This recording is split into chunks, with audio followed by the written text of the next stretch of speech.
Naniniwala si Paul Pierce na maglalaro si LeBron sa 2024 Olympics pero bago yan, Austin Reeves grabe naging improvement ng itsura sa larong 2K.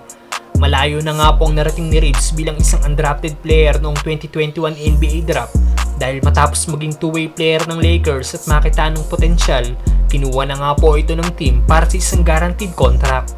At dahil sa nag-elevate nga po ang laro ni Reeves last season, binigyan nga po ito ng mahabang kontrata ng Lakers ngayong offseason at nagkaroon pa ng signature shoe sa Chinese brand The Rigorer na minuto lang ang lumipas at na-sold out na kagad mula nang ibinenta ang kanyang AR1. Patunay lang ito kung gaano nakapopular si Austin Reeves.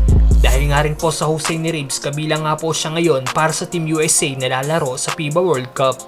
At ngayon maging ang larong 2K ay napansin na rin si Reeves dahil sa larong 2K23, malayo nga po naging itsura ni Austin sa nasabing laro.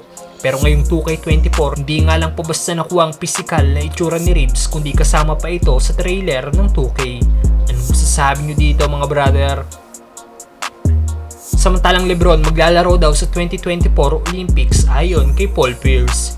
3 beses na nga pong sumali sa Olympics ang all-time scoring leader na si LeBron James noong 2004, 2008 at 2012.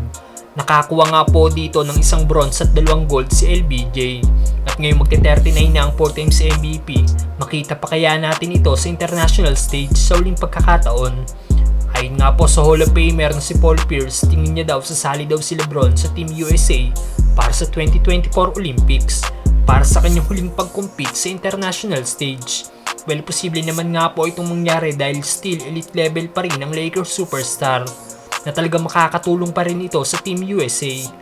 At ayon din sa report ni Brian Windhorst, sinabi daw ni LBJ na bukas ang kanyang pinto para sa 2024 Olympics. Gusto niyo ba ulit makita si LeBron sa Team USA mga brother?